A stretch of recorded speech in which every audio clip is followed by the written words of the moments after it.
परमेश्वर पिता का धन्यवाद करते हैं। आप सभी को प्रभु यीशु मसीह में जय मसीह की कहता हूँ। आज का दिन फिर से परमेश्वर ने हमारे जीवन में दिया और फिर से एक ऐसा अवसर हमारे जीवन में दिया कि हम आज के दिन में उस जीवित परमेश्वर की आराधना कर सकें। और इसलिए परमेश्वर हमारे जीवन में एक दिन हमारे जीवन में दिया, इसलिए उस जीवित परमेश्वर का मैं हृदय से धन्यवाद करता हूँ। धन्यवाद करता हूँ अब तक उसने हम सबकी सहायता किया, हमारी रक्षा रखवाली की हर एक बातों में। पिछले हफ्ते से लेकर आज के इस दिन तक परमेश्वर ने हमारी सहायता किया आने जाने में और हर एक बातों में। मैं उस जीवित परमेश्वर का धन्यवाद करता हूँ और आज के दिन में परमेश्वर हमारी सहायता करे ताकि हमारे जीवन के द्वारा उस जीवित परमेश्वर की महिमा हो सके। और इसलिए आइए आज की आराधना हम आरंभ करें। उसके पहले हम प्रार्थना करेंगे, परमेश्वर से सहायता मांगेंगे ताकि उसकी सहायता के द्वारा हम आज के दिन उसकी आराधना कर सकें। और इसलिए आइए मेरे साथ प्रार्थना में जाएंगे। आइए प्रार्थना करेंगे। प्रेमी दयालु अनुग्रहकारी परमेश्वर पिता, स्वर्ग के ऊंचे सिंहासन में विराजमान परमेश्वर, स्वर्ग आपका सिंहासन और पृथ्वी आपके पांव की चौकी है। ऐसे परमेश्वर के सम्मुख मैं भी बड़े नम्र और दीन होके आपके चरणों के निकट आता हूँ। हृदय से धन्यवाद करता हूँ परमेश्वर पिता आज के इस दिन के लिए जिसे आपने बनाया। आज का दिन आपने हमारे जीवन में जोड़ा, एक नया सुबह आपने दिया ताकि हम आप जीवित परमेश्वर की महिमा कर सकें। और इसलिए उस जीवित परमेश्वर का मैं धन्यवाद करता हूँ। धन्यवाद करता हूँ परमेश्वर पिता आपके महान प्रेम के लिए। आपने हमसे प्रेम किया, हम आपके प्रेम को नहीं जानते थे, परंतु धन्यवाद करते हैं परमेश्वर पिता आपने हमसे पहले प्रेम किया और प्रेम का प्रमाण आपने ये दिया, अपने एकलौते पुत्र प्रभु यीशु मसीह को क्रूस पर बलिदान देकर आपने बता दिया कि आप मनुष्यों से कितना प्रेम करते हैं। और इसलिए ऐसे प्रेमी परमेश्वर के लिए मैं हृदय से धन्यवाद करता हूँ। धन्यवाद करता हूँ परमेश्वर पिता आपके पवित्र जीवित सामर्थी वचन के लिए जिसके द्वारा परमेश्वर पिता आप हमसे बातचीत करते हैं, जो अविनाशी बीज है, सदा ठहरने वाला वचन है, जिसके द्वारा परमेश्वर पिता आपने हमें नया जन्म दिया है। और इसी वचन के द्वारा परमेश्वर पिता आपने हमारी दशा को दिखाया, इसी वचन के द्वारा मन फिराव का दान दिया और नया जीवन दिया। और इसलिए ऐसे पवित्र जीवित सामर्थी वचन के लिए मैं आपका धन्यवाद करता हूँ जो आज भी हमारे पास उपलब्ध है। आज भी हम अपने जीवन को इस पवित्र वचन के प्रकाश में देख सकते हैं, अपनी भीतर की अवस्था को देख सकते हैं कि हमारी भीतर की दशा कैसी है। ये परमेश्वर आपका वचन एक दर्पण की नाई है जिसमें हम भीतर की दशा को देख सकते हैं और भी आपके पवित्र वचन के प्रकाश में अपने जीवन को देखकर और भी आप में समर्पित हो सकते हैं। और इसलिए परमेश्वर पिता आपने अपना पवित्र वचन आज भी दिया है, नहीं तो आने वाले समयों में ऐसा समय आ जाएगा कि आपका वचन नहीं रहेगा और लोग इसको ढूंढेंगे परंतु नहीं पाएंगे। परंतु धन्यवाद करते हैं परमेश्वर पिता, अब तक आपने अपने पवित्र वचन को हमसे हमारे पास दिया है और अपने पवित्र वचन के द्वारा आप हमसे बातचीत कर रहे हैं। इसके लिए मैं आपका धन्यवाद करता हूँ। धन्यवाद करता हूँ आपके प्रिय पुत्र प्रभु यीशु मसीह के लिए, उसके पवित्र नाम के लिए धन्यवाद करता हूँ। प्रभु यीशु आपका नाम उंडेले हुए इत्र के समान है। हाँ, आपने अपने आप को पूरी रीति से क्रूस में उंडेल दिया और इसलिए मैं आपका धन्यवाद करता हूँ ऐसे पवित्र नाम के लिए जो मधु सा मीठा नाम है जिसे आपने हमारे हृदय में दिया है। और इसके लिए मैं आपका धन्यवाद करता हूँ। धन्यवाद करता हूँ प्रभु यीशु आपके क्रूस पर दिए हुए बलिदान के लिए। प्रभु यीशु आपके पवित्र रक्त के लिए धन्यवाद करते हैं जो आज भी उपलब्ध है, आज भी हमारे पाप अपराधों को धोने में सामर्थ्य है। आज भी प्रभु यीशु आपका रक्त हाबिल के रक्त से भी उत्तम बातें कहता है।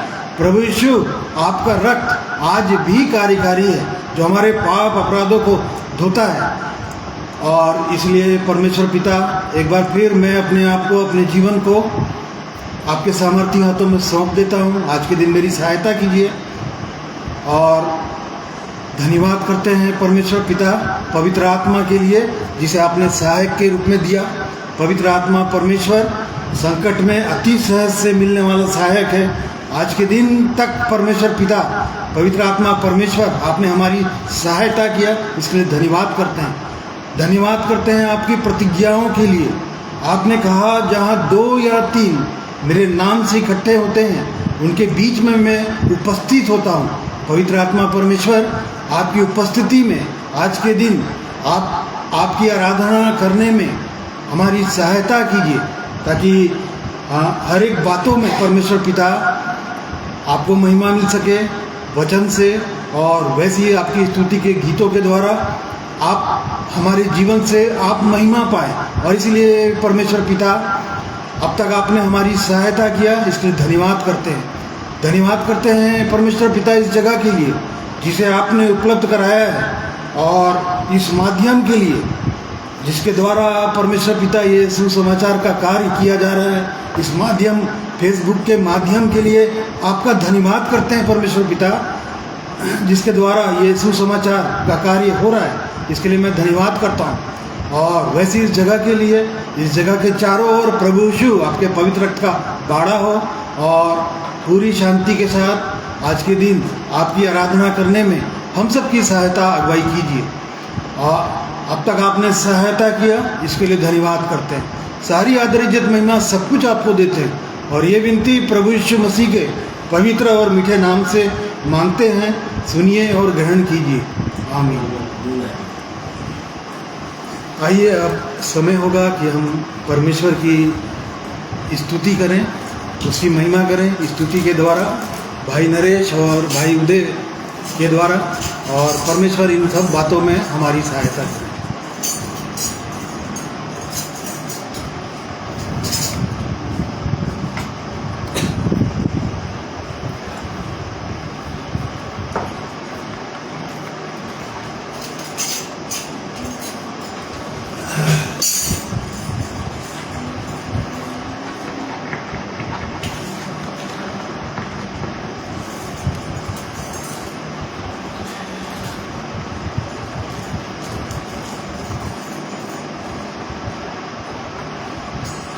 परमेश्वर पिता का धन्यवाद। आप सबों को प्रभु यीशु मसीह में सलाम कहता हूँ, जय मसीह की। आइए प्रभु की महिमा में हम सब लोग गाएंगे गीत नंबर 128, जो भजन संहिता के 46वें अध्याय में भी पाया जाता है। सेनाओं का यह हुआ हमारे संग संग है, याकूब का परमेश्वर हमारा ऊंचा गढ़।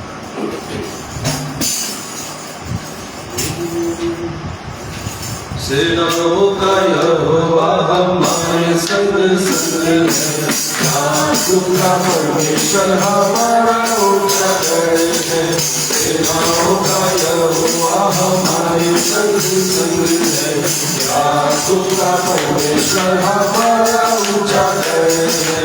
इसने आकाश बनाया, इसने पृथ्वी बनाई हो, इसने आकाश बनाया, इसने पृथ्वी बनाई। जो सर्वशक्तिमान प्रभु है, वो यहोवा हमारे संग संग है। जो सर्वशक्तिमान प्रभु है, वो यहोवा हमारे संग संग है। ओ सेनाओं का यहोवा हमारे संग संग है, याकूब का परमेश्वर हमारा ऊंचा गढ़ है।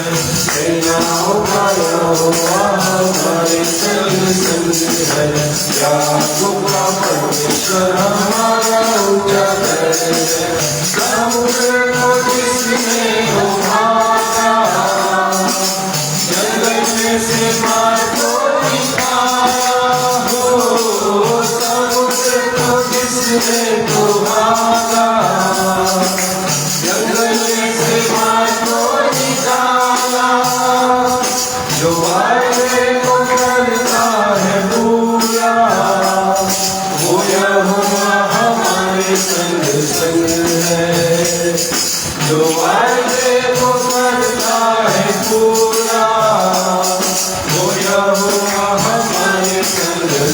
है।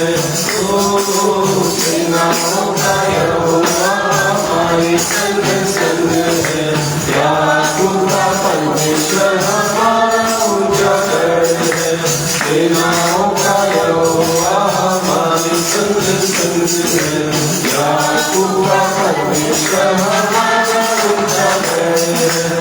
लाजर को जिसने जिलाया, यक्षी को जिसने बचाया, ओ लाजर को जिसने जिलाया, यक्षी को जिसने बचाया, इसके लिए सब संभव, वो यहोवा हमारे संग संग है। इसके लिए सब संभव, वो यहोवा हमारे संग संग है। ओ सेनाओं का यहोवा हमारे संग संग है। याकूब का परमेश्वर हमारा ऊंचा गढ़ है। सेनाओं का यहोवा हमारे संग संग है। याकूब का परमेश्वर हमारा ऊंचा गढ़ है। प्रभु की महिमा में और एक गीत उसी 28 से गाएंगे।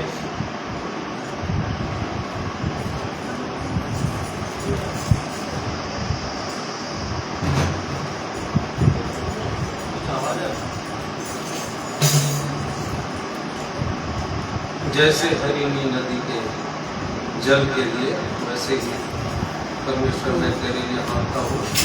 इस गीत को भी गा करके प्रभु की महिमा करेंगे।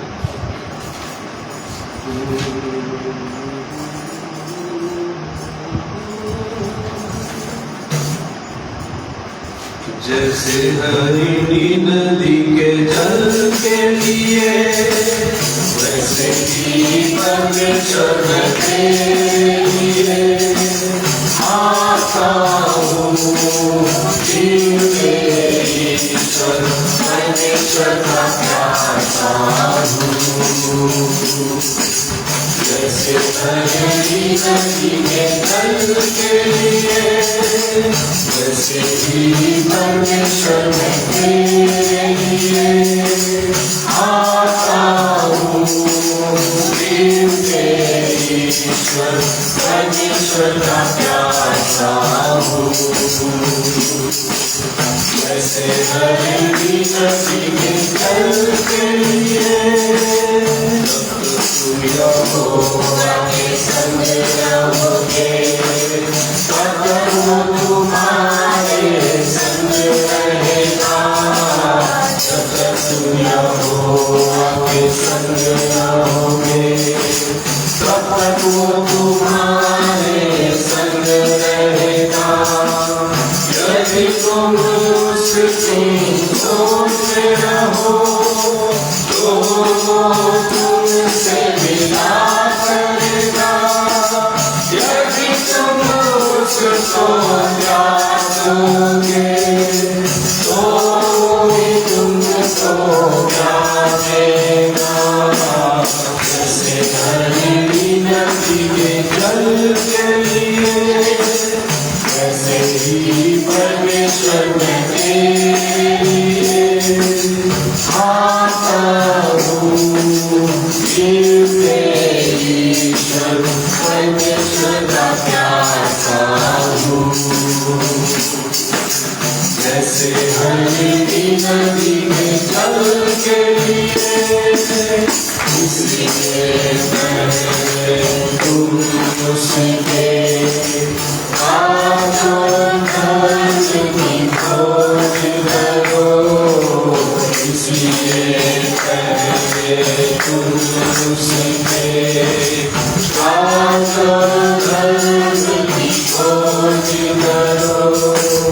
सब वस्तुएं भी मिल जाएगी, तो कल चिंता न करो।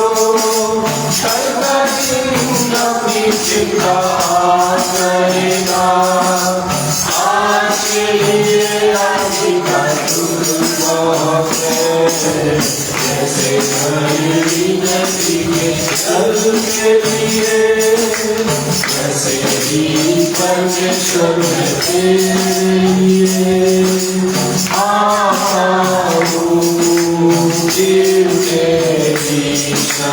परमेश्वर का प्यासा हूँ, जैसे भरी नदी के जल के लिए। धन्यवाद परमेश्वर पिता का। वचन विभाग में जाने प्रभु की महिमा में गीत सुनेंगे।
में आ,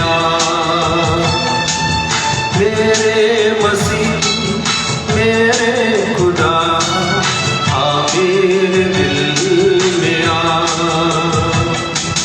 तेरे सिवा कौन है मेरा, तेरे सिवा कौन है मेरा, तू ही है एक सहारा। मेरे मसीह मेरे खुदा आ मेरे दिल में आ, मेरे दिल में आ, मेरे दिल में आ, मेरे दिल में आ।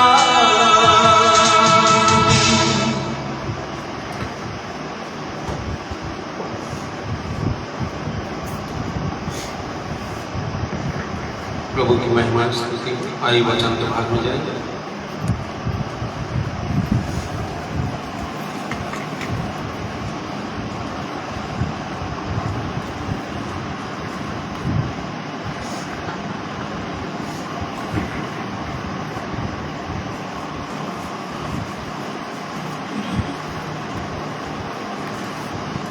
परमेश्वर पिता का फिर से धन्यवाद करते हैं और सुंदर गीत के लिए धन्यवाद करते हैं।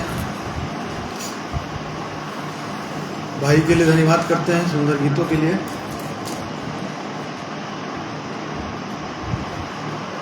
आइए वचन से देखेंगे। आज के दिन मेरे साथ निकालिए रोमियो उसका 13वां अध्याय, उसका 11 पद से लेकर 14 पद तक। रोमियो की पत्री उसका 13 अध्याय, उसका 11 से 14 पद तक। भाई पढ़ने में सहायता करेंगे इनको। रोमियो की पत्री उसका 13वां अध्याय 11 पद से अंत तक।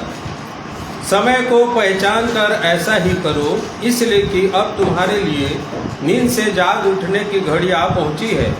क्योंकि जिस समय हमने विश्वास किया था उस समय के विचार से अब हमारा उद्धार निकट है। रात बहुत बीत गई है और दिन निकलने पर है, इसलिए हम अंधकार के कामों को त्याग कर ज्योति के हथियार बांधें।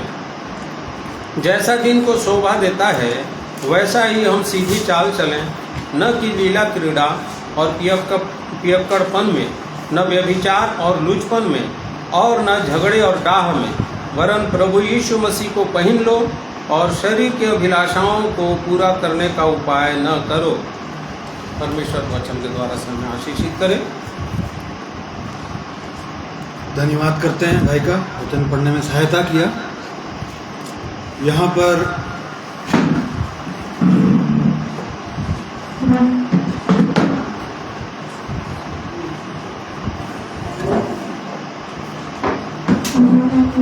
पौलुस रोमियो एक जगह का नाम है और उनको पत्रियों के द्वारा चिता रहा है या समझा रहा है। यहाँ पर जैसे भाई ने 13 अध्याय उसका 11 पद को पढ़ा, समय को पहचान कर ऐसा ही करो। मतलब समय जो देख रहे हैं हम कि अभी कैसा समय चल रहा है, अभी बहुत विपरीत समय चल रहा है और हम चूँकि इस संसार में हैं और हम ये भी जानते हैं कि सारा संसार जो है वो अंधकार के वश में पड़ा हुआ है और ऐसे संसार में हम रह रहे हैं। और परमेश्वर अपने पवित्र वचन के द्वारा हमें ये समझा रहा है, ये चिताना चाह रहा है कि समय को पहचान कर ऐसा ही करो। इसलिए अब तुम्हारे लिए नींद से जाग उठने की घड़ी आ पहुंची है, क्योंकि जिस समय हमने विश्वास किया था उस समय के विचार से अब हमारा उद्धार निकट है। रात बहुत बीत गई, दिन निकलने पर है। तो समय को पहचान कर ऐसा ही करो, मतलब यहाँ ऐसा ही करो बोल रहा है कैसा करना है। जैसा 13 अध्याय उसका पहला पद को यदि हम पढ़ेंगे तो राज्य के प्रति क्या करते हुए है। फिर उसके बाद यदि 8 पद से आगे पढ़ेंगे तो एक दूसरे के प्रति मनुष्य का एक दूसरे के प्रति कैसा करते हुए है। और इसलिए यहाँ पर इस वचन पर ये जोर दे रहा है कि ऐसा ही करो। ऐसा करो मतलब जैसा 13 अध्याय उसका पहला पद में लिखा हुआ है, हर एक व्यक्ति शासकीय अधिकारियों के अधीन रहे, क्योंकि कोई अधिकार ऐसा नहीं जो परमेश्वर की ओर से न हो। हाँ देखिए, मतलब हर एक व्यक्ति शासकीय अधिकारियों के अधीन रहे, क्योंकि कोई अधिकार ऐसा नहीं जो परमेश्वर की ओर से नहीं। मतलब इस संसार में जो अधिकार है वो परमेश्वर की ओर से दिए गए और हमको उनका उन शासकीय अधिकारियों के अधीनता में हमको रहना है, काम करना है। ठीक है कि नहीं? क्योंकि परमेश्वर के वचन से यदि हम देखेंगे तो नीति वचन 8 अध्याय उसका 16 पद को यदि पढ़ेंगे तो वहाँ पर इस प्रकार से लिखा हुआ है,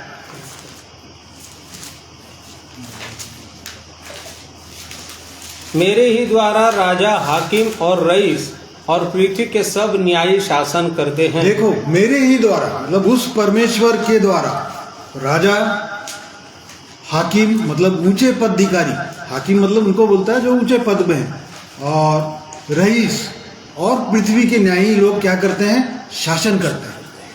और इसलिए यहाँ पर देखिए राज्य के प्रति कर्तव्य है कि हम उनके अधीनता में रहें, और क्योंकि वह परमेश्वर के ठहराए हुए हैं और इसलिए हमको उनके अधीनता में रहना है। जैसा प्रभु यीशु मसीह से भी कई बार लोग उसकी परीक्षा करते थे कि कैसर को, जैसा लूका 20 अध्याय उसका यदि 19 पद से आगे पढ़ेंगे तो कुछ शास्त्री लोग, फारिसी लोग उसको प्रभु यीशु मसीह को बातों में पकड़ना चाहते थे कि इसमें से कोई दोष उसमें से निकल जाए। और तब फिर वहाँ पर कुछ शास्त्री लोग, फारिसी लोग आकर प्रभु यीशु मसीह से पूछने लगे, क्योंकि उस समय भी रोम का शासन था और कैसर वहाँ का राजा था।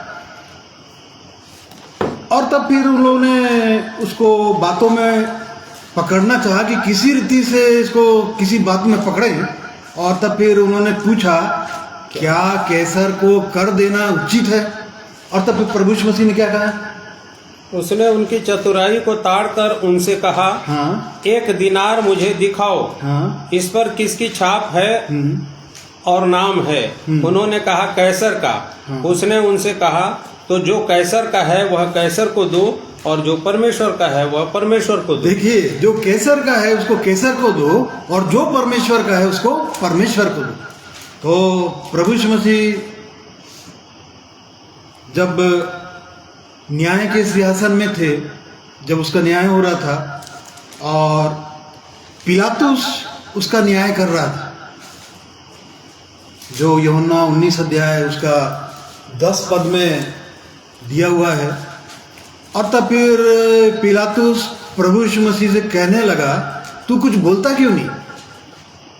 तुझे मुझे छोड़ देने का अधिकार है। देखिए, पिलातुस प्रभु यीशु मसीह से कह रहा था। और तब फिर प्रभु यीशु मसीह ने क्या कहा? यीशु ने उत्तर दिया, यदि तुझे ऊपर से न दिया जाता, हाँ। तो तेरा मुझ पर कुछ अधिकार न होता। देखिए, इसलिए जिसने तुझे हाँ। मुझे तेरे हाथ पकड़वाया है उसका पाप अधिक है। यदि तुझे मुझे ऊपर से अधिकार ना दिया रहता, देखिए ये सब अधिकार जो है ऊपर परमेश्वर के द्वारा ठहराए हुए हैं, और इसलिए हमको उनके अधीनता में रहना है। तीतुस 3 अध्याय उसका पहला पद को पढ़िए तो।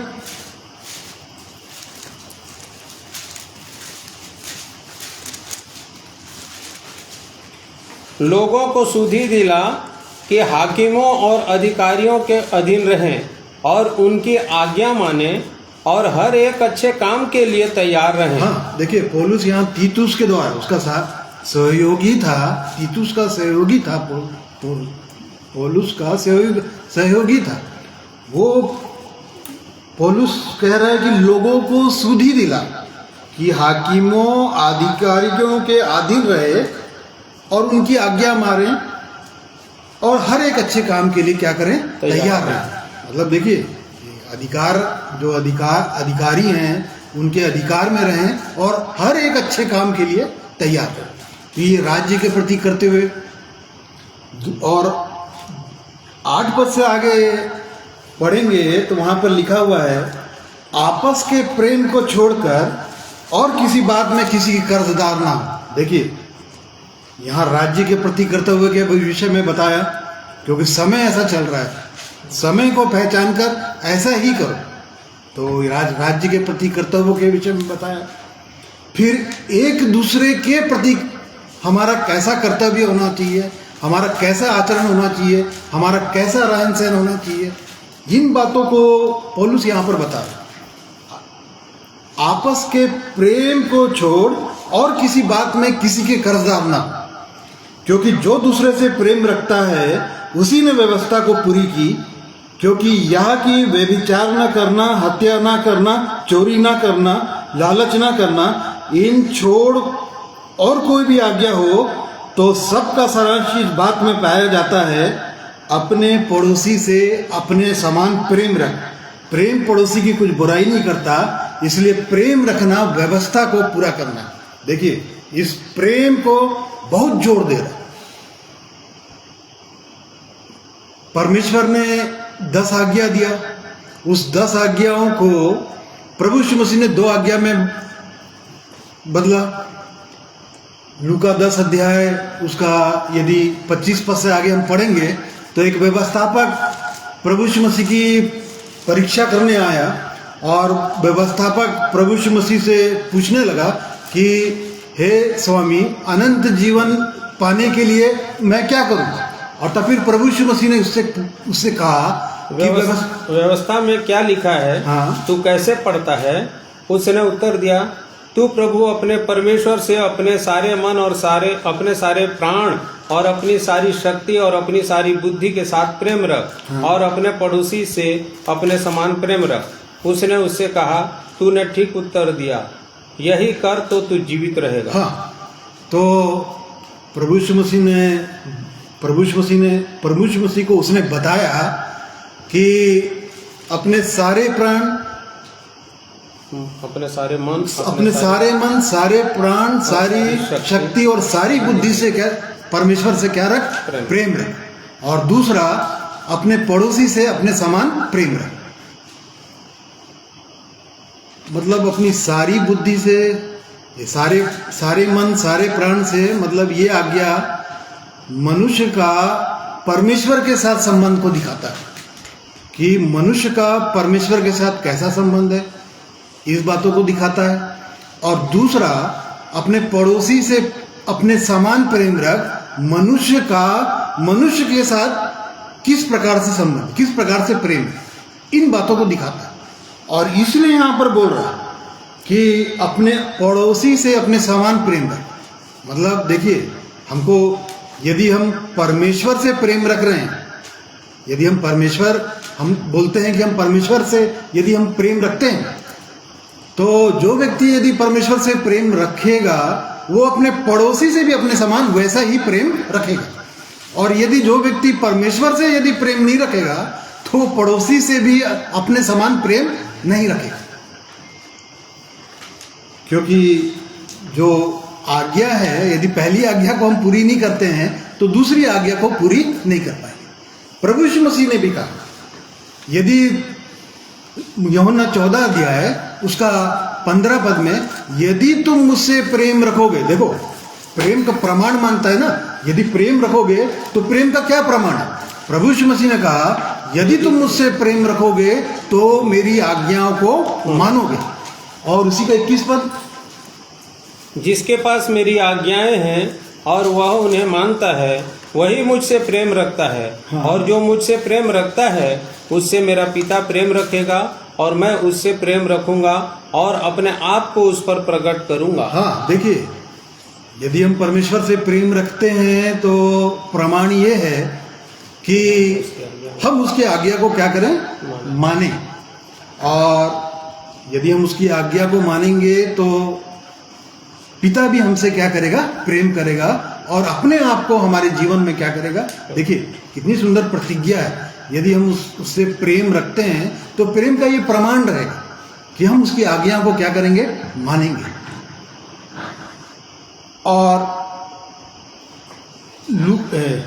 लूका 13 अध्याय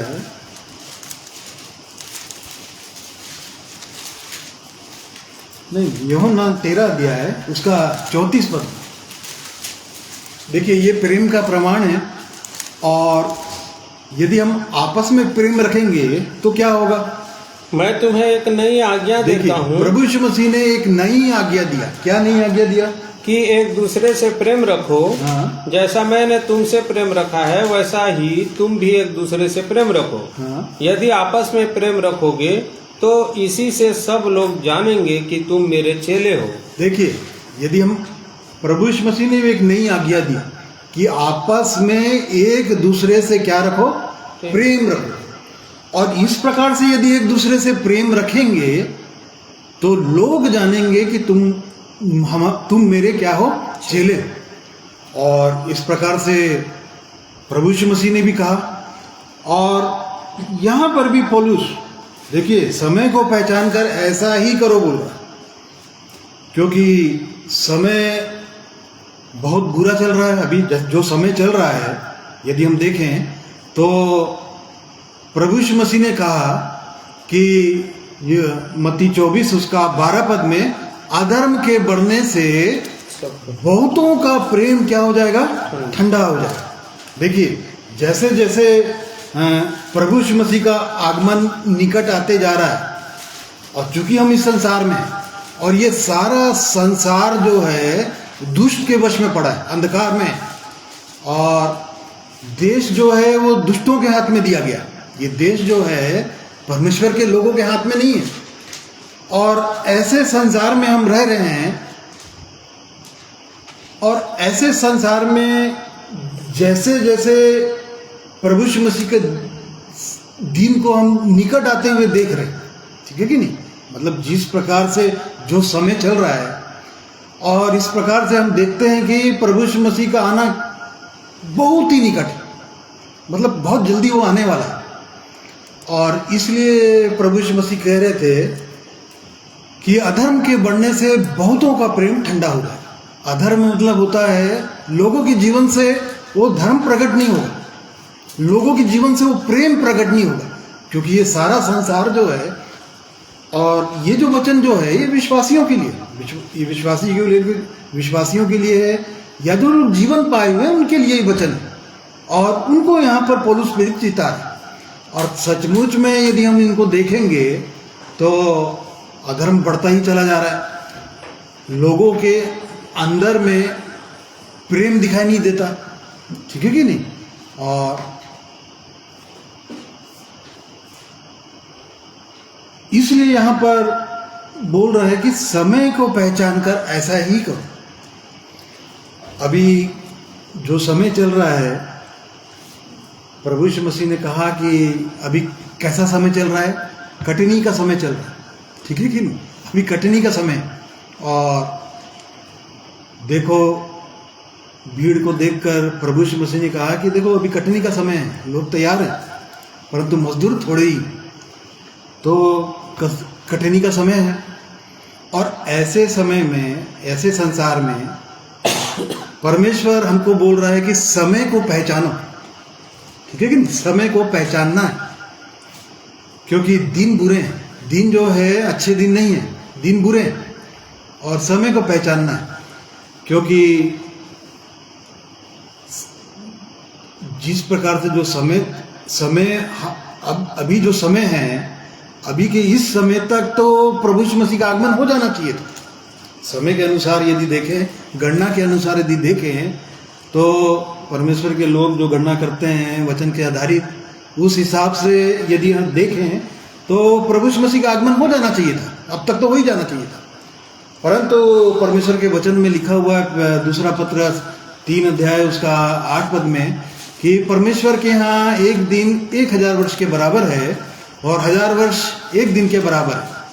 परंतु तुम्हारे विषय में परमेश्वर क्या करता है? धीरज धरता है, और वो ये नहीं चाहता कि कोई मनुष्य क्या हो, नाश हो, परंतु मन फिराने का क्या है? अवसर है हमारे जीवन में, अभी इस समय में, इस वर्तमान समय में।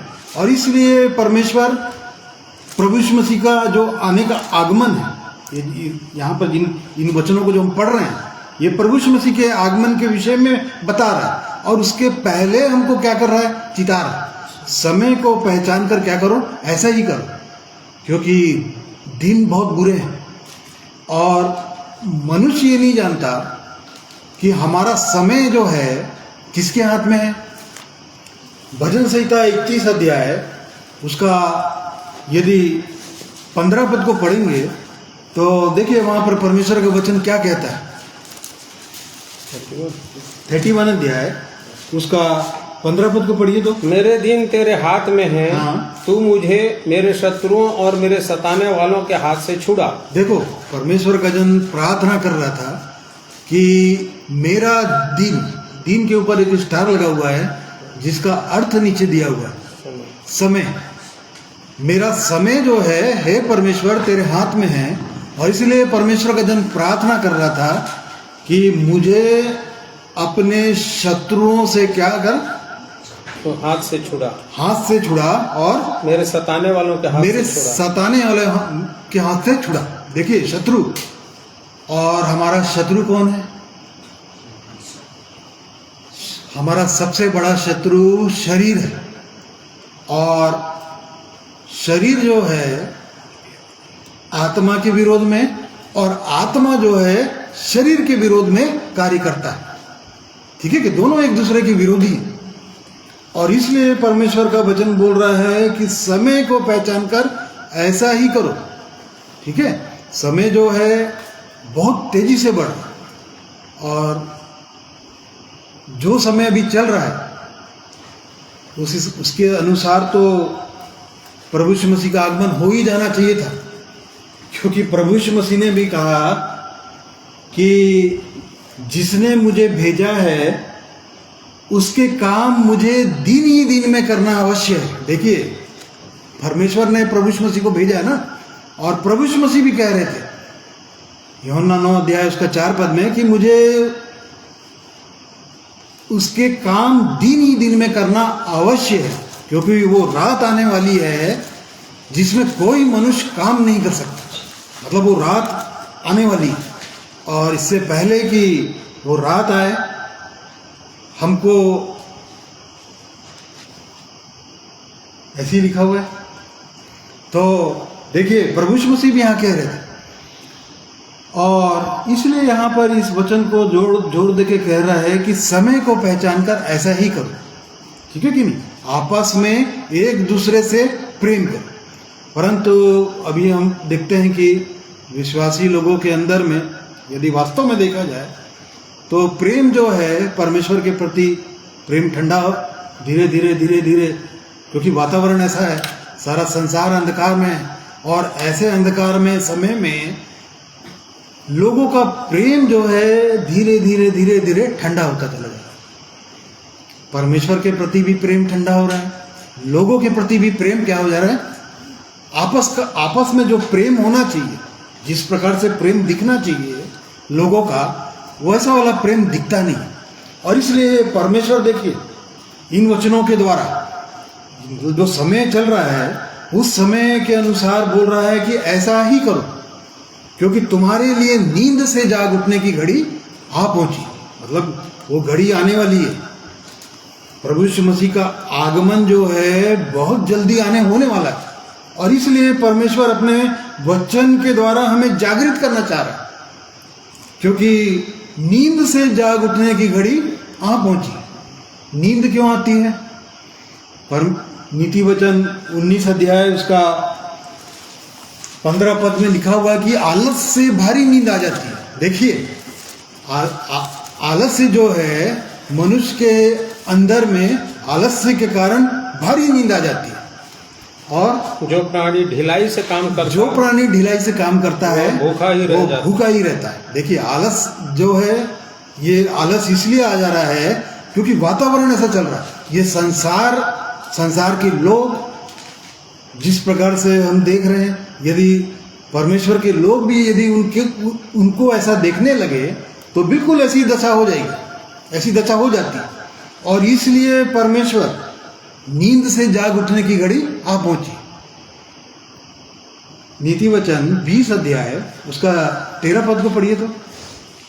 नींद से प्रीति न रख, नहीं तो दरिद्र हो जाएगा। हाँ। आंखें खोल, तब तू रोटी से तृप्त होगा। देखिए परमेश्वर का वचन जागृत कर रहा है, नींद से प्रेम मत रख, नहीं तो तू क्या हो जाएगा, दरिद्र हो जाएगा। ठीक है कि नहीं, दरिद्र हो जाएगा मतलब वचन की कमी हो जाएगी, वो प्रेम की कमी हो जाएगी, आनंद की कमी हो जाएगी। परंतु यदि आंखें खोल तो तू क्या होगा, रोटी से तृप्त होगा। देखिए परमेश्वर तृप्त करना चाहता है, परमेश्वर भरपूर करना चाहता है अपनी आनंद शांति प्रेम से, और इसलिए परमेश्वर हमें जगाना चाह रहा है। नींद से जाग उठने की घड़ी आ पहुंची, तो जागना ही है, क्योंकि समय को पहचान कर ऐसा ही करो। मतलब ये आज्ञा है ना, परमेश्वर के हर एक वचन में आज्ञा है, और हमको आज्ञा को क्या करना है, मानना है। और इसलिए ये आज्ञा है, जाग उठने की घड़ी आ पहुंची। मतलब 1 कुरिन्थी 15 अध्याय उसका 34 पद में यदि पढ़ेंगे तो 33 पद में लिखा हुआ है, बुद्धिमान की संगति कर तो तू भी बुद्धिमान हो जाएगा। और 34 पद 34 15 अध्याय 1 का 34 तो धर्म के लिए जाग उठो। हाँ, देखिए और पाप न करो, क्योंकि कुछ ऐसे हैं जो परमेश्वर को नहीं जानते। मैं तुम्हें लज्जित करने के लिए यह कहता हूँ। देखिए परमेश्वर पौलुस जो है कुरिन्थियों की कलीसिया के लिए कह रहा था कि धर्म के लिए जाग उठो। धर्म कौन है, स्वयं परमेश्वर है, स्वयं प्रभु यीशु मसीह है। उसके लिए क्या करना है, जाग उठो बोल रहा है, जागना है। क्योंकि और पाप मत करो। और कितने ऐसे हैं, क्या लिखा है, कितने ऐसे हैं, हाँ, क्योंकि कुछ ऐसे हैं जो परमेश्वर को नहीं जानते। हाँ देखिए, कुछ ऐसे हैं जो परमेश्वर को नहीं जानते। परंतु देखिए आज बहुत से लोग कहते हैं कि हम उस परमेश्वर को जानते हैं। ठीक है कि नहीं, हम उस परमेश्वर को जानते हैं, उसके प्रेम को जानते हैं, उसके उस उद्धार को जानते हैं, सब कुछ को जानते हैं। ऐसा करके कहते जरूर हैं, परंतु अपने कामों से उसका क्या करते हैं, इनकार करते हैं, क्योंकि वो किसी अच्छे काम के योग्य नहीं, घृणित काम के योग्य। और इसलिए परमेश्वर का वचन बोल रहा है कि धर्म के लिए क्या करो, जाग उठो, पाप मत करो। परमेश्वर अपने वचन के द्वारा हमें चिता रहा है कि हमको क्या करना है, जागना है। और इसलिए जागना अवश्य है। इफिसियों 5 अध्याय उसका 14 पद को पढ़िए तो। इस कारण वह कहता है, हे सोने वाले जाग और मुर्दों में से जी उठ, हाँ, तो मसीह की ज्योति तुझ पर चमकेगी। देखिए परमेश्वर का वचन कह रहा है कि हे सोने वाले जाग। मतलब ऐसा वातावरण हो गया है कि मनुष्य कहता जरूर है, परंतु वो जो परमेश्वर जो आज्ञा दे रहा है, वैसा यहाँ रोमियो की कलीसिया को, पौलुस को नहीं दिखा होगा। और इसलिए वहाँ पर ये इन वचनों के द्वारा वो उनको इनक्रेज कर रहा था या चिता रहा था। और चूंकि जबकि हम इन वचनों को जब आज पढ़ते हैं, ये वचन मेरे लिए है, हम सब के लिए है, और हमको भी क्या करना है, जागना है। और इसलिए यहाँ पर वो कह रहा है कि हे सोने वाले जाग और मुर्दों में से जी उठ। देखिए मतलब मनुष्य कैसी दशा में है। आत्मिक लोग भी यदि परमेश्वर के वचन, ये आत्मिक लोगों के लिए है ना, आत्मिक वचन है ये जीवन पाए हुए लोगों के लिए वचन। और इसलिए परमेश्वर अपने वचन के द्वारा हमको जगाना चाह रहा है, और जगाना इसलिए चाह रहा है ताकि हम जाग सकें। और क्योंकि वो रात आने वाली है और वो दिन निकलने वाला है, और जैसे ही दिन निकलेगा फिर समय समाप्त हो जाएगा, क्योंकि प्रभु यीशु मसीह का आगमन हुआ और समय समाप्त। और उसके पहले परमेश्वर अपने वचनों के द्वारा हमको क्या करना चाह रहे हैं? जगाना चाह रहे हैं। और इसलिए कह रहे हैं, हे सोने वाले जाग और मुर्दों में से जी। देखिए, मुर्दा किसको कहते हैं? जो मरा हुआ होता है। आज यदि जीवन में यदि मरे हुए काम है, यदि वो प्रेम नहीं है मनुष्य का परमेश्वर के साथ, मनुष्य का मनुष्य के साथ यदि प्रेम नहीं है, तो परमेश्वर की दृष्टि में मनुष्य मरा हुआ। और इसलिए कह रहा है कि हे सोने वाले जाग, मुर्दों में से जी उठ, तो मसीह की ज्योति तुझ पर क्या होगी? चमकेगी। और जितने मृतक अवस्था में पड़े हुए हैं उनके जीवन से यह की स्तुति अर्थात उज्जीवित परमेश्वर की स्तुति नहीं हो सकती। और इसलिए परमेश्वर अपने वचनों के द्वारा हमको जिलाना चाहता है, ताकि हम उसके वचनों के द्वारा जागृत हो सकें और देखें कि ये जो अंधकारमय समय है, ये अंधकार का ये संसार जो है, ये चारों ओर से अंधकार है ना। देश दुष्टों को दिया गया है और पूरा अंधकार का वातावरण है। और ऐसे संसार में हम रह रहे हैं। और यदि रहते यदि ऐसा जीवन हो जाए तो क्या होगा? मुर्दई अवस्था में हो जाएंगे। यदि संसारी लोगों के साथ उठना बैठना करेंगे, संसारी बातें करेंगे, संसार की ज्ञान की बातें करेंगे, तो संसारी जीवन, संसार के लोग तो मरे हुए परमेश्वर की दृष्टि में। और इसलिए परमेश्वर हमको जगाना चाहता है ताकि हम जागृत हो सके। और इसलिए बोल रहा है कि मुर्दों में से जी उठ, तो मसीह की ज्योति तुझ पर चमकेगी। और क्यों ऐसा बोल रहा है? क्योंकि नींद से जाग उठने की घड़ी आ पहुंची है। क्योंकि जिस समय से हमने विश्वास किया था, उस समय के विचार से अब हमारा उद्धार निकट है। देखिए, प्रतिदिन का उद्धार का ये जीवन है ना, निकट है। मतलब ये अंतिम उद्धार प्रभु यीशु मसीह के आगमन से पहले यदि हम तैयार नहीं हैं तो छूट जाएंगे। और इसलिए बोल रहा है कि हमारा उद्धार निकट है, अंतिम उद्धार। और इसलिए परमेश्वर हमें चिता रहा है, या समय को पहचानना सिखाना चाह रहा है कि हम समय को पहचाने। और इसलिए बोल रहा है कि रात बहुत बीत गई है और दिन निकलने पर है, इसलिए हम अंधकार के कामों को त्याग कर ज्योति के हथियार बांध लें। देखिए, रात बहुत बीत गई है, दिन निकलने पर ही, दिन निकलने पर है मतलब भोर होने वाला है। वो भोर का तारा है ना, और एकाएक अचानक ही होगा ये सब, ठीक है? अचानक ही होगा मतलब जिस प्रकार प्रभु यीशु मसीह ने उदाहरण बताया कि जिस प्रकार चोर कब आता है? रात को आता है, अचानक आता है, एकाएक आता है। उसी रीति से प्रभु यीशु मसीह का आगमन हो जाएगा। लोग सोचते भी नहीं रहेंगे, सोचते भी नहीं होंगे, और उसी समय प्रभु यीशु मसीह का आगमन हो जाएगा। क्योंकि अभी जो जिस प्रकार से प्रभु यीशु मसीह ने कहा कि अधर्म के बढ़ने से बहुतों का प्रेम ठंडा हो जाए, परंतु उसके पहले हमको जागृत होना है, जागना है। और परमेश्वर अपने पवित्र वचन के द्वारा हमें जगाना चाहता है ताकि हम जाग सके, इससे पहले कि उसका आगमन हो जाए या हम छूट जाए। और इसलिए बोल रहा है कि रात बहुत बीत गई है और दिन निकलने पर है, और इसलिए हम अंधकार के कामों को त्याग कर ज्योति के हथियार बांध लें। तो अंधकार का क्या काम है? हमने देख लिया परमेश्वर के वचन में, परमेश्वर के वचन से, कि ये संसार में जो कुछ भी है, ठीक है कि नहीं? पहला यूहन्ना 3 अध्याय उसका 15 पद से आगे यदि हम पढ़ते हैं तो उसमें लिखा हुआ है कि संसार में जो कुछ भी है परमेश्वर की ओर से नहीं है। इस संसार में क्या क्या चीज़ है?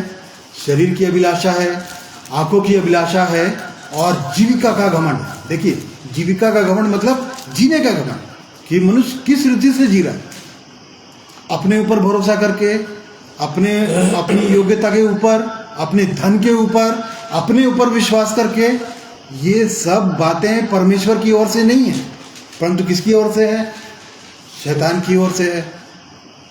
इस संसार में जो भी बातें हैं, और इसलिए बोल रहे हैं, और चूंकि हम इस संसार में हैं, और इसलिए अंधकार के कामों को त्याग कर, ठीक है कि नहीं, ज्योति के अधिकार, ज्योति के हथियार बांध ले। ज्योति कौन है?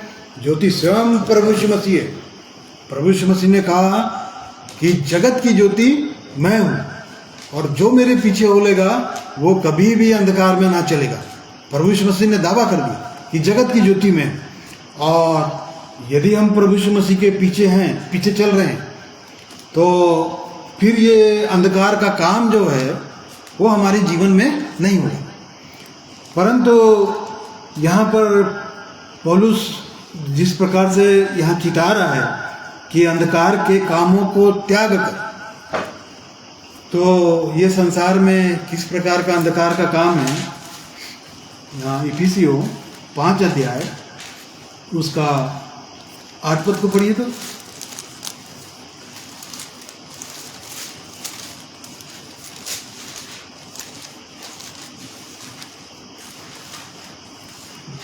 क्योंकि तुम तो पहले अंधकार थे, परंतु अब प्रभु में ज्योति हो, अतः ज्योति के संतान के समान चलो। हाँ देखो, क्योंकि पहले तुम क्या थे?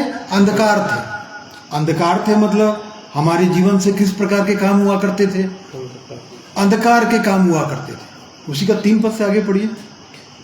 जैसा पवित्र लोगों के योग्य है, वैसा तुम में व्यभिचार और किसी प्रकार के अशुद्ध काम या लोभ की चर्चा तक न हो, और न निर्लजता, न मूढ़ता की बातचीत की, न ठट्ठे की, क्योंकि ये बातें शोभा नहीं देती। हाँ। वरन धन्यवाद ही सुना जाए। और आगे, क्योंकि तुम यह जानते हो कि किसी व्यभिचारी या अशुद्ध जन या लोभी मनुष्य की, जो मूर्ति पूजक के बराबर है, मसीह और परमेश्वर के राज्य में मिरास नहीं। हाँ देखिए, परमेश्वर के राज्य में मिरास नहीं।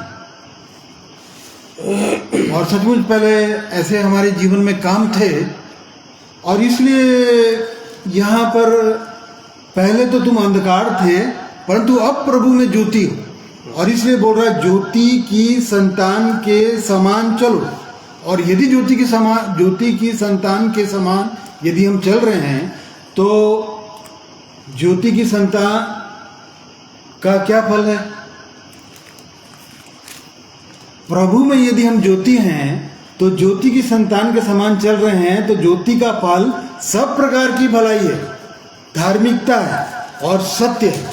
देखिए, यदि ज्योति के समान चल रहे हैं तो पहचान ये होगी कि ज्योति का फल सब प्रकार की भलाई, देखिए सब प्रकार की भलाई ही होगी हमारे जीवन से। यदि हम कह रहे हैं कि हम ज्योति की संतान हैं, तो ज्योति की संतान का फल क्या है? भलाई, धार्मिकता और सत्य। और उसी का 11 पद को पढ़िए, इफिसियों 5 अध्याय उसका 11 पद।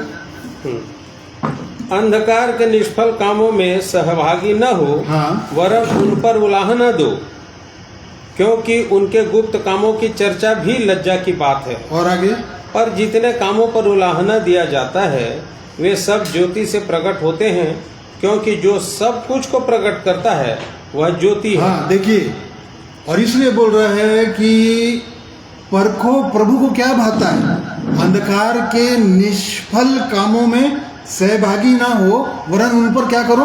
उलाहना दो। देखिए, अंधकार के निष्फल कामों को त्यागना ही ज्योति का गुण है, ज्योति का स्वभाव है। और यदि अंधकार का गुण यदि हमारे जीवन में है, जैसा यहाँ पर हम देख रहे हैं कि जो भाई ने अभी पढ़ा, तुम जानते हो कि किसी व्यभिचारी में, अशुद्ध जन में या लोभी मनुष्य में, जो मूर्ति पूजक के बराबर है, मसीह और परमेश्वर के राज्य में मिरास नहीं। और यदि सचमुच ऐसा है, तो ज्योति जो है अंधकार के निष्फल कामों को क्या देगा? उलाहना देगा, ठीक है कि नहीं? अपने जीवन से उसको दूर करेगा। ताकि उसके जीवन से ज्योति के काम प्रकट हो, प्रभु यीशु मसीह का स्वभाव प्रकट हो। और इसलिए यहाँ पर जो रोमियो की कलीसिया को जो पौलुस प्रेरित यहाँ कह रहा था कि रात बहुत बीत गई है, अंधकार के कामों को त्याग कर ज्योति के हथियार बांध ले, क्योंकि ज्योति का जो काम है सब प्रकार की भलाई है। देखिए हमारे जीवन से क्या प्रकट होगा? भलाई प्रकट होगी, भले भले काम प्रकट होंगे, धार्मिकता प्रकट होगी। ये प्रभु यीशु मसीह का गुण है, ये प्रभु यीशु मसीह का स्वभाव है। और इसलिए बोल रहा है कि ऐसा समय आने वाला है, और इसलिए हमको क्या करना है? ज्योति के हथियार को क्या करना है? बांध लेना है। और जैसा दिन को शोभा देता है वैसा ही हम सीधी चाल चले, सीधी चाल, ठीक है कि नहीं? टेढ़ी चाल नहीं। टेढ़ी चाल कौन चलता है? सांप चलता है, सर्प चलता है, शैतान चलता है टेढ़ी चाल। या यदि देखेंगे तो उल्टी चाल चलता है। कौन उल्टी चाल चला था? परमेश्वर के वचन में यदि पढ़ेंगे तो कौन उल्टी चाल चला था? विलोम, जिसको गिनती है विलाम जो था, जो परमेश्वर का क्या था? जन था, परमेश्वर का नबी था। परमेश्वर उसके होठों में आशीष दिया हुआ था। वो जिसको आशीष देता था वो आशीष क्या होती थी? निर्गमन गिनती 22 अध्याय उसका 32 पद या उसके पहले पद से दिया हुआ है। तो यहाँ पर देखिए विलोम के विषय में लिखा है कि वो उल्टी चाल चला था। क्यों उल्टी चाल चला था? पढ़िए तो निर्गमन गिनती 22 अध्याय उसका 32 पद। यहोवा के दूत ने उससे कहा, हाँ। तूने अपनी गधी को 3 बार क्यों मारा? हाँ। सुन, तेरा विरोध करने को मैं ही आया हूँ, इसलिए कि तू मेरे सामने उल्टी चाल चलता है। हाँ। क्यों ऐसा परमेश्वर ने उससे कहा? क्यों ऐसा परमेश्वर ने उससे कहा? क्योंकि इसने क्या किया था? ये परमेश्वर का नबी था और परमेश्वर के लोगों को क्या करता था? ये आशीष दिया करता था। परंतु बालाक नाम का एक राजा था जो मोआब का राजा था, ठीक है कि नहीं? 22 अध्याय उसका 4 पद में लिखा हुआ है। और तब फिर उसने सुना कि एक दल जो मिस्र से निकल आया, देखिए जो एक दल जो मिस्र से आया था, इस्राएली लोग जो मिस्र से आए थे वो लोग अधिक बलवंत हो चुके, मेरे से अधिक ज्यादा बलवंत हो चुके थे। और तब फिर उसके मन में ये आया कि वो विलोम के द्वारा उनको क्या दे? शाप दे, क्योंकि विलोम जो था वो परमेश्वर का जन था और जो बोलता था वैसा ही वो हो जाता था। और तब फिर बालाक जो राजा था उसने एक दल विलोम के पास भेजा कि जाकर इस्राएलियों को क्या दे? श्राप दे। और तब फिर विलोम ने कहा कि मैं परमेश्वर से पूछूंगा, और उसने परमेश्वर से पूछा। और तब फिर परमेश्वर ने क्या कहा? उसी का 12 पद। परमेश्वर ने बिलाम से कहा, तू इनके संग मत जा, उन लोगों को श्राप मत दे, क्योंकि वे आशीष के भागी हो चुके हैं। देखिए परमेश्वर ने उनको आशीष का भागी हो चुके हैं, उनको शाप मत दे, ऐसा करके विलोम को समझाया परमेश्वर ने। तो भी परमेश्वर का चूंकि जन था, परमेश्वर का नबी था, और बिल्कुल उसने वैसे ही कहा। मोआब के जो दूत लोग आए हुए थे, बालाक के जो दूत लोग आए थे, उनको बिल्कुल वैसा ही कहा। और तब फिर वो लोग चले गए, और फिर वो दूसरी बार बालाक जो था हाकिम को भेजा, प्रतिष्ठित लोगों को भेजा कि जा और जाकर फिर से विलोम के पास जा। और तब जाकर फिर दूसरी बार उसने भेजा क्या? देखिए विलोम जो था परमेश्वर का जन जरूर था, परंतु थोड़ी सी मान प्रतिष्ठा और लालच के कारण वो इस्राएलियों को शाप देने के लिए तैयार हो गया, ठीक है कि नहीं? और दूसरी बार परमेश्वर से उसने पूछा क्या मैं जाऊं और तब भी परमेश्वर ने कहा कि जाकर जा। और तब फिर विलोम उनके साथ गया। और तब फिर ऐसा हुआ कि जिस गधी में विलोम बैठा हुआ था, उस गधी को रोकने के लिए परमेश्वर का एक दूत उसके सामने खड़ा हो गया। और 3 बार परमेश्वर के जन ने उस गधी को क्या किया, जिस गधी पर विलोम बैठा हुआ था उस गधी को उसने 3 बार मारा। और तब फिर उसी का 28 पद को पढ़िए तो। तब यहोवा ने गधी का मुंह खोल दिया। हाँ। और वह बिलाम से कहने लगी, मैंने तेरा क्या किया है कि तूने मुझे 3 बार मारा। हाँ, देखिए मैंने तेरा क्या किया। देखिए वो गधी का मुंह परमेश्वर ने खोल दिया और विलोम से कहने लगी कि मैंने तेरा क्या किया है कि तूने मुझको 3 बार मारा। और आगे बिलाम ने गधी से कहा, हाँ। यह कि तूने मुझसे नटखटी की, यदि मेरे हाथ में तलवार होती तो मैं तुझे अभी मार डालता। गधी ने बिलाम से कहा, क्या मैं तेरी वही गधी नहीं जिस पर तू जन्म से आज तक चढ़ता आया है? क्या मैं तुझसे कभी ऐसा करती थी? वह बोला, नहीं।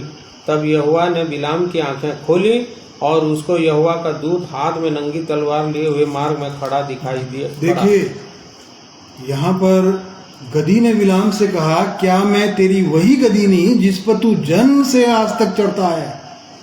क्या मैंने तुझे कभी ऐसा करती थी? वह बोला, नहीं। और तब फिर परमेश्वर ने उसकी आंखें खोल दी। और तब फिर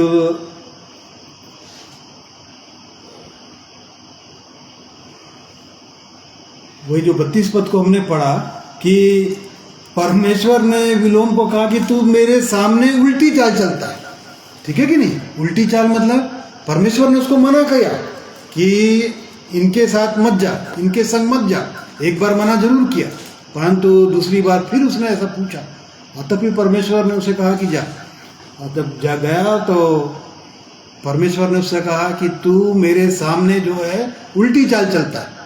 उल्टी चाल मतलब आज लोग जो हैं, आज वास्तव में यदि देखें तो आज बहुत सारे प्रचारक जो हैं, जो परमेश्वर के लोग जरूर कहलाते जरूर हैं, परंतु थोड़ी सी मान प्रतिष्ठा के लिए, थोड़े से धन संपत्ति के लिए लोगों के लिए भविष्यवाणी और ये सब करते जरूर हैं। ठीक है कि नहीं? और ये उल्टी चाल। और इसलिए बोल रहा है कि जैसा दिन को शोभा देता है वैसा ही हम सीधी चाल चले, उल्टी चाल ना चले, सीधी चाल चले। ना कि लीला कीड़ा और ना पिकड़पन, ना बेविचार और लुचपन में, और ना झगड़े और डाह में। देखिए परमेश्वर अपने वचन के द्वारा हमें सिखाना चाह रहा है कि जैसा दिन को शोभा देता है। दिन को क्या चीज शोभा देता है? दिन जो है वो प्रकाश को दिखाता है ना। दिन निकलने वाला है, प्रभु यीशु मसीह का आगमन होने वाला है। और इसलिए बोल रहा है कि हम सीधी चाल चलें, ना तो लीला कीड़ा, पियक्कड़पन, ना व्यभिचार और लुचपन में। ठीक है कि नहीं? व्यभिचारी किसको बोलते हैं? याकूब 4 अध्याय उसका 3 पद को पढ़िए तो।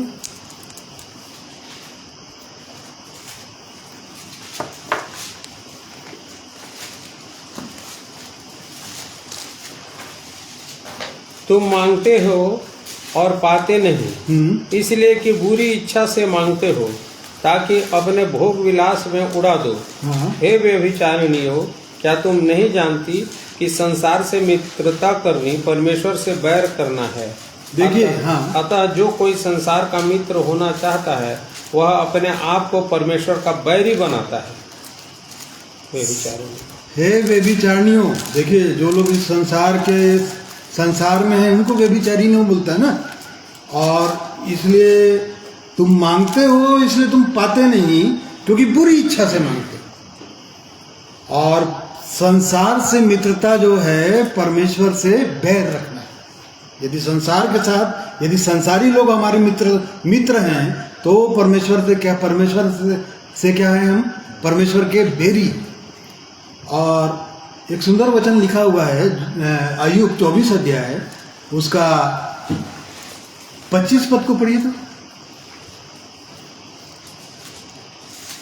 24 का 24 उसका 25 पद इधर आगे हाँ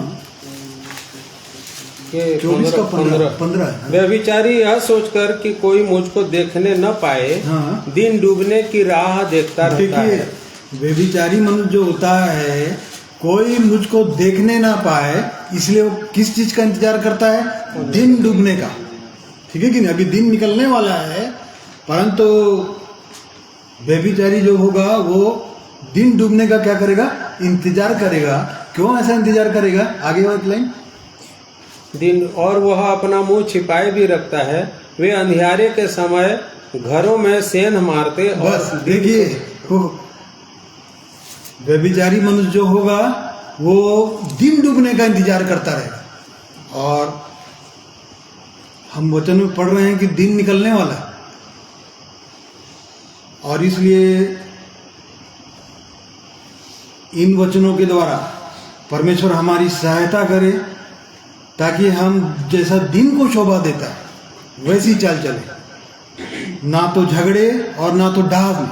डाह मतलब होता है डाह आपस में एक दूसरे के प्रति जेलसी। ठीक है कि नहीं? आपस में एक दूसरे से बैर रखेंगे, और ये गुण तो सबसे ज्यादा विश्वासियों के अंदर में। यदि कोई व्यक्ति आगे बढ़ रहा है तो उसको पीछे से क्या करेंगे? खींचेंगे। ये गुण जो है ये डाह का गुण है, और ये सब गुण शोभा नहीं देता। ये अच्छे गुण अच्छा नहीं। जेलसी जो है मतलब एक दूसरे के उन्नति के कारण है, मतलब एक दूसरे को उठाओ, एक दूसरे को आगे बढ़ाओ, ना कि एक दूसरे को गिराओ। परमेश्वर का वचन ये सिखाता है। और अभी आज के समय में यदि हम देखेंगे तो विश्वासियों के अंदर ये सबसे ज्यादा है। एक दूसरे की बुराई करेंगे, एक दूसरे को नीचा दिखाएंगे, एक दूसरे को गिराएंगे। ये नहीं, ये परमेश्वर का, ये परमेश्वर के लोगों का ये गुण नहीं है। पौलुस भी अपने जो उनके साथ जो काम करते थे उनको इंक्रीज करता था, उनको बढ़ाता था। और हमको भी बिल्कुल वैसा ही, जो नए लोग हैं, जो इस नए इस जीवन में है, उनको आगे बढ़ाने के लिए उनको इंक्रीज करना। और इसलिए बोल रहा है कि जैसा दिन को शोभा देता है वैसा हम काम करें। और एक अंतिम पद, उसी का 14 पद पढ़िए तो, वही रोमियो अध्याय है, ये रोमियो 13 अध्याय है, उसका 14 पद। वरन प्रभु यीशु मसीह को पहन लो और शरीर की अभिलाषाओं को पूरा करने का उपाय न करो। देखो, प्रभु यीशु मसीह को पहन लो। ठीक है, जैसा अभी समय चल रहा है और यदि हमको तैयार होना है तो प्रभु यीशु मसीह को पहन लो। तो प्रभु यीशु मसीह को पहन लो मतलब प्रभु यीशु मसीह गलातियों 3 अध्याय उसका 27 पद को हम पढ़ते हैं कि जितनों ने मसीह का बपतिस्मा लिया उन्होंने मसीह को क्या कर लिया है? पहन लिया। मतलब जितनों ने मसीह का बपतिस्मा लिया, मसीह का बपतिस्मा लिया है मतलब उसकी मृत्यु का बपतिस्मा लिया है। अब हम इस संसार के लिए, शरीर के लिए अब हम क्या हो गए हैं? मर गए। ठीक है कि नहीं? और यदि हम उसको पहन लिए, यदि मसीह को पहन लिए, तो फिर अंधकार का काम हमारे जीवन से दिखाई नहीं देना चाहिए। और इसलिए बोल रहा है कि वरन प्रभु यीशु मसीह को पहन लो और शरीर की अभिलाषाओं को पूरा करने का उपाय मत करो, क्योंकि शरीर जो है आत्मा के विरोध में और आत्मा जो है शरीर के विरोध में काम करता है। ठीक है कि नहीं? कुलुसियों 3 अध्याय उसका 9 पद को पढ़िए तो। एक दूसरे से झूठ मत बोलो, क्योंकि तुमने पुराने मनुष्यत्व को उसके कामों समेत उतार डाला है। हाँ, और नए मनुष्यत्व को पहन लिया है, और जो अपने सृजनहार के स्वरूप के अनुसार ज्ञान प्राप्त करने के लिए नया बनता जाता है। हाँ, एक दूसरे से झूठ मत बोलो। मतलब जैसा पहले हमारा जीवन था, जैसे पहले हमारा जीवन था, हम एक दूसरे से क्या करते थे? झूठ बोलते थे। और आज भी यदि हम ऐसा है, हमारे जीवनों में यदि ऐसा है, तो परमेश्वर का वचन बोल रहा है कि एक दूसरे से झूठ मत बोलो। क्योंकि तुमने पुराने मनुष्यत्व को उसके कामों से ही उतार दिया। मतलब ये हमारे जीवन से उतरा हुआ है। और यदि हम झूठ बोल रहे हैं तो प्रकाशित वाक्य 21 अध्याय उसका 27 पद में लिखा हुआ है कि कोई अपवित्र जन, झूठ का गढ़ने वाला, घृणित काम करने वाला किसी रीति से वहां पर नहीं जाएगा, किसी रीति से वहां पर नहीं जाएगा। 21 अध्याय उसका 27 पद।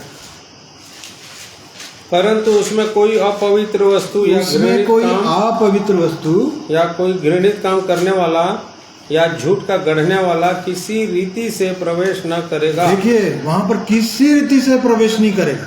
और इसलिए बोल रहा है एक दूसरे से झूठ मत बोलो। और इसलिए बोल रहा है कि स्वर्गीय वस्तुओं की खोज में रहो, स्वर्गीय वस्तुओं की खोज में रहो। मतलब वो स्वर्गीय वस्तु जहां पर मसीह विद्यमान है। स्वर्गीय वस्तु कौन है? प्रेम है, आनंद है, शांति है, कृपा, दया, इन सब चीजों की खोज करो बोलो, पृथ्वी पर की नहीं।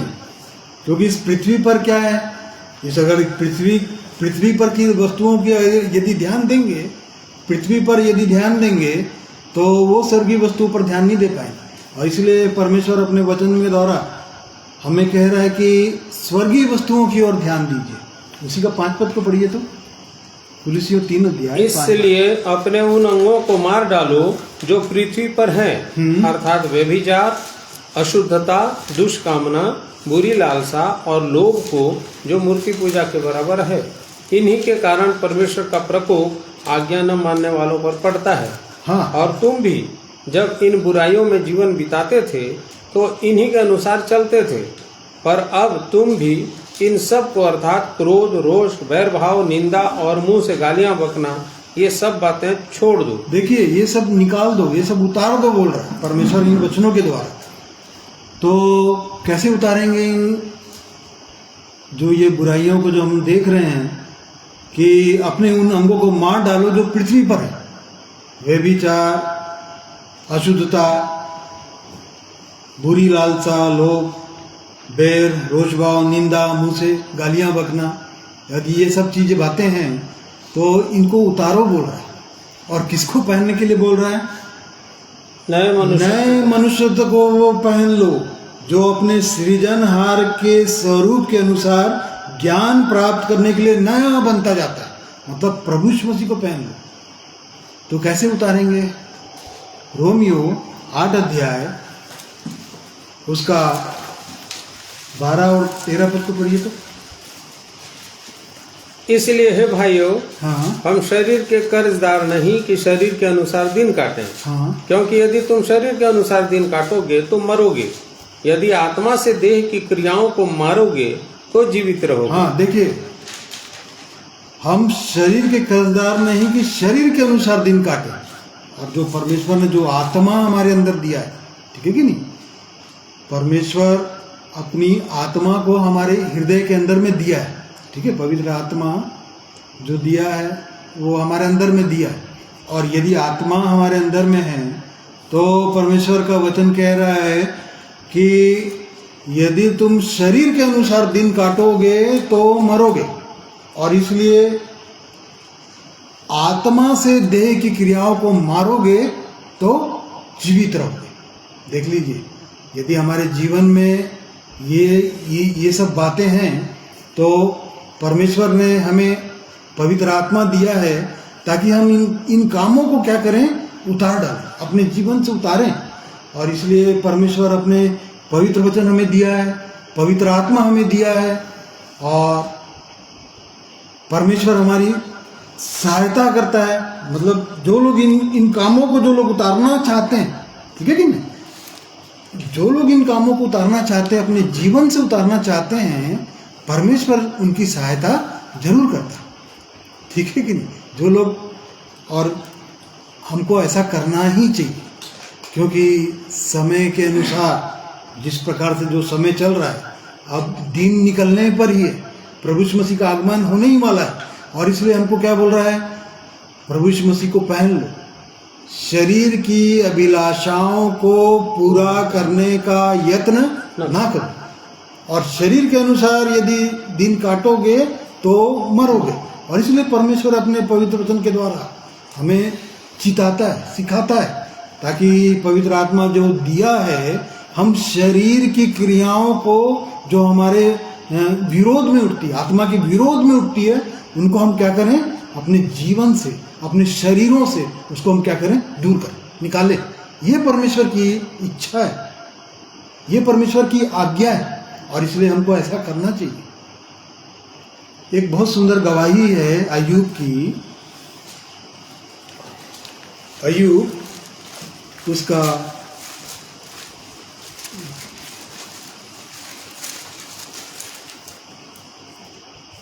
29 अध्याय, अय्यूब 29 अध्याय उसका 14 पद को पहले पढ़िए तो। मैं धर्म को पहने रहा हाँ। और वह मुझे ढांके रहा।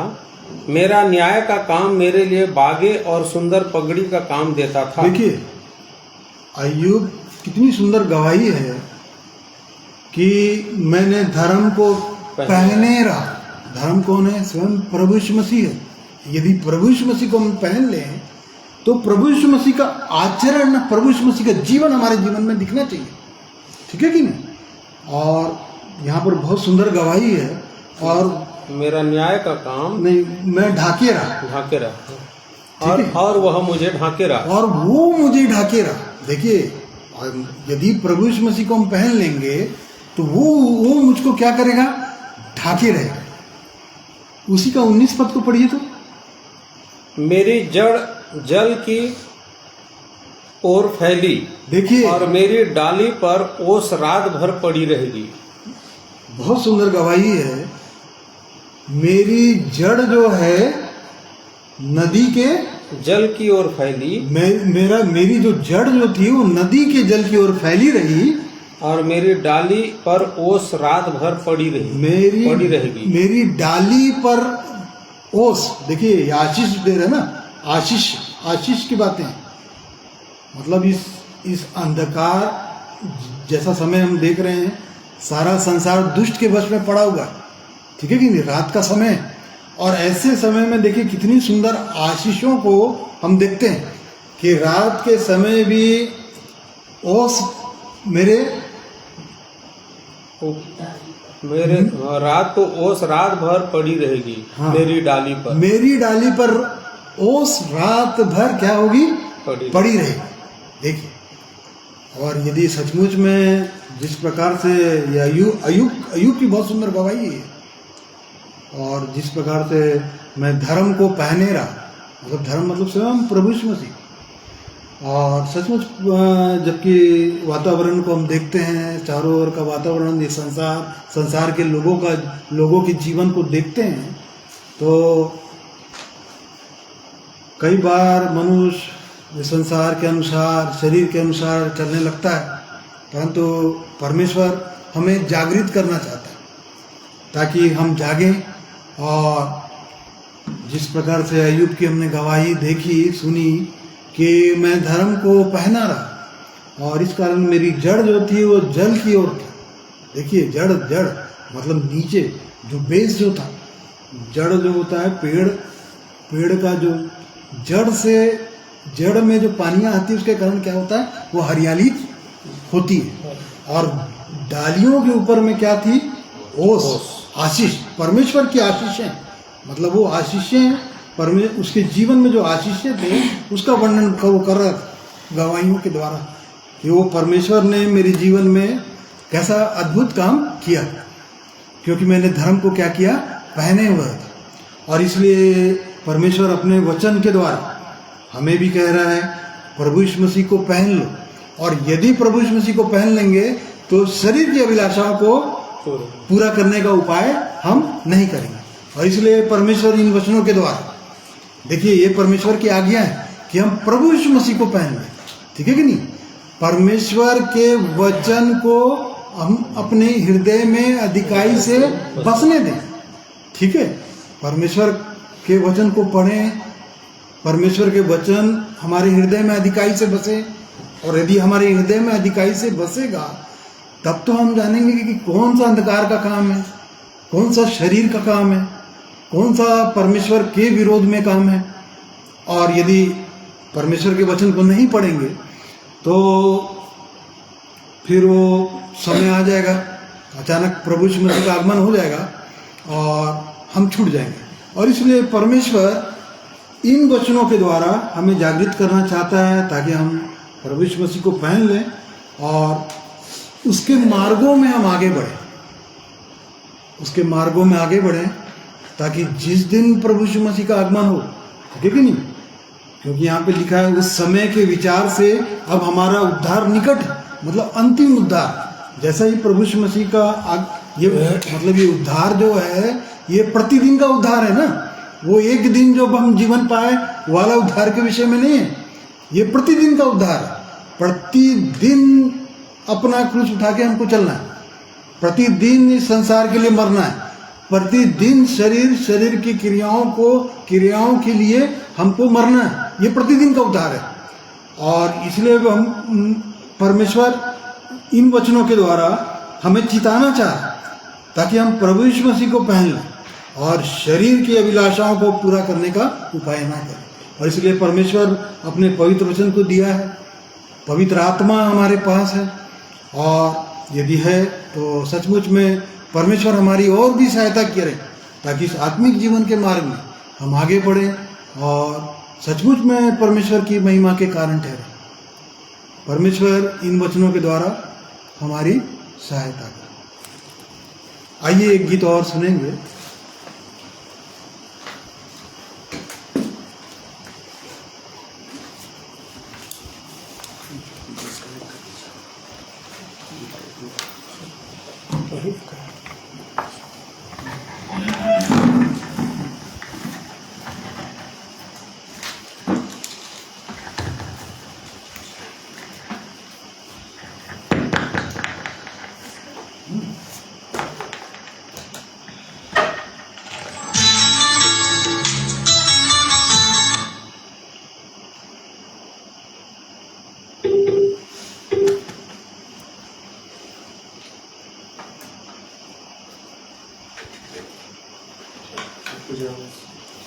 सबको जय मसीह। मैं भी परमेश्वर पिता की महिमा के लिए गीत गाऊंगा। आज के वचन के लिए परमेश्वर पिता का हृदय से धन्यवाद देते हैं।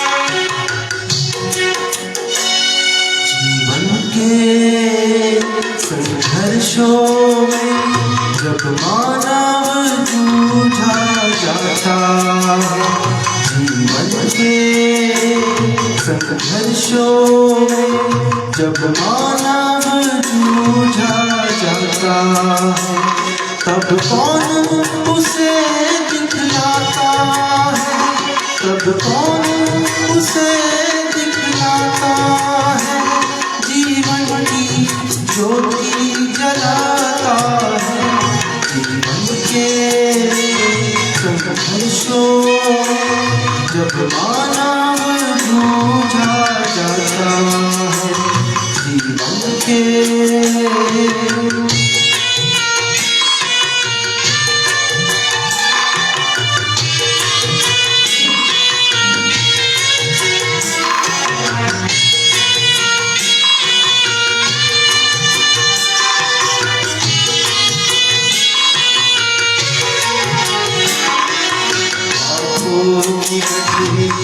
भर कर माना बोझ में लगता जाता है, पापों की गठरी भर कर माना बोझ में लगता जाता है, तब कौन उधारा करता है, तब कौन उधारा करता है, गिरने को उठाता है, संघर्षों जब मानव जूझा जाता जीवन के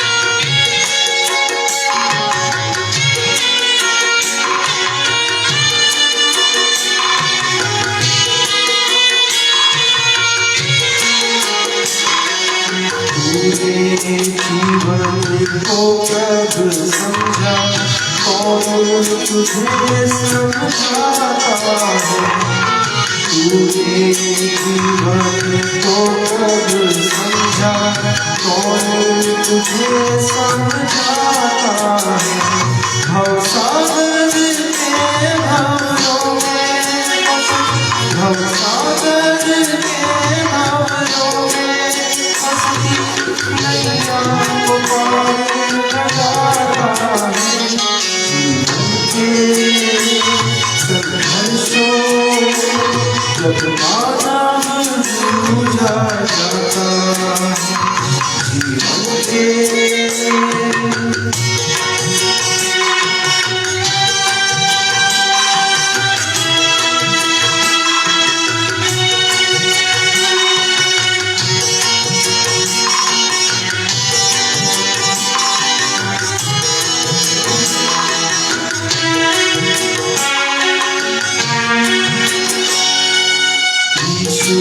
मसीहा है इस जग में जीवन मार्ग दिखाता जो यीशु मसीहा है इस जग में जीवन मार्ग दिखाता जो होकर जब लगती है तुझको होकर जब लगती है तुझको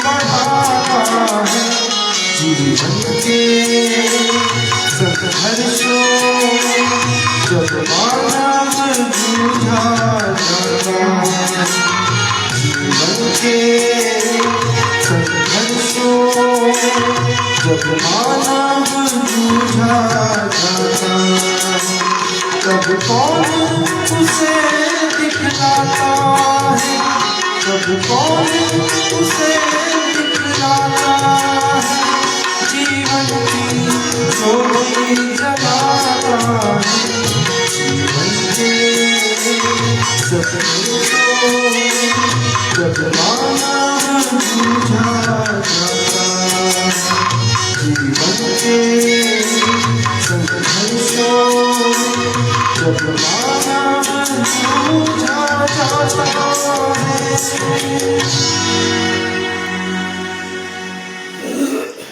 परमेश्वर पिता का हृदय से धन्यवाद देते हैं। आप सबको जय मसीह।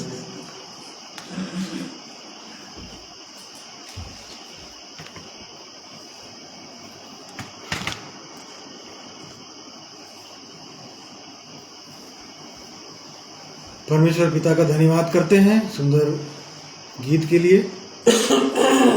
आइए प्रार्थना के साथ। प्रेमी दयालु अनुग्रहकारी परमेश्वर पिता, एक बार फिर आपका धन्यवाद करता हूँ। आज के दिन में आपने हमारी सहायता किया, आपकी आराधना करने में गीतों के द्वारा और वैसे ही आपके पवित्र वचन के द्वारा आपने हमारी सहायता किया और इन वचनों के आधार पर अपने व्यक्तिगत जीवन को देखने का अवसर दिया। मैं आपका धन्यवाद करता हूँ। सचमुच परमेश्वर पिता, जिस प्रकार से हम देख रहे हैं अभी वातावरण, ये संसार की दशा को, संसार के लोगों की दशा को, आत्मिक लोगों की दशा को, और ऐसे समय में परमेश्वर पिता आप अपने पवित्र वचन के द्वारा हमें जागृत करना चाहते हैं और भी बल देना चाहते हैं ताकि हम और भी आप में समर्पित हो सकें। और इसलिए परमेश्वर पिता, इन वचनों के द्वारा आपने कहा कि प्रभु यीशु मसीह को पहन लो और शरीर की अभिलाषाओं को पूरा करने का यत्न ना करो। और इसलिए परमेश्वर हमारी सहायता कीजिए ताकि हमारे जीवन के द्वारा हम आपको और भी पहनने पाए, और भी हम अपने शरीर के द्वारा शरीर के कामों को, संसार के कामों को जो आपके विरोध में होता है उसको हम उतारने पाएँ। और इसलिए परमेश्वर पिता आपने अपना पवित्र वचन दिया है, इसके लिए आपका धन्यवाद करते हैं, जो जिसके द्वारा परमेश्वर पिता आप हमसे बातचीत करते हैं, आप हमारी दशाओं को दिखाते हैं ताकि हम आप में और भी समर्पित हो सकें, और भी इस आत्मिक जीवन में आप आगे बढ़ सकें। और इसलिए परमेश्वर पिता इन पवित्र वचन के लिए धन्यवाद करते हैं, पवित्र आत्मा के लिए धन्यवाद करते हैं जिसे आपने सहायक के रूप में दिया है और अब तक आपने सहायता किया। मैं आपका धन्यवाद करता हूँ परमेश्वर पिता। आज के इस दिन में आपने अपनी आराधना करने में आपने हमारी सहायता किया, इसके लिए मैं आपका धन्यवाद करता हूँ। सारी आदर इज्जत महिमा सब कुछ आपको देता हूँ और ये विनती प्रभु यीशु मसीह के नाम से मांगते हैं, सुनिए और ग्रहण कीजिए। आमीन। आप सब लोगों को प्रभु यीशु मसीह के नाम से जय मसीह की कहता हूँ। आपने धीरज धरकर परमेश्वर के पवित्र वचन को सुना, इसके लिए आपका धन्यवाद करता हूँ। परमेश्वर आप सब लोगों को आशीष दे। जय मसीह।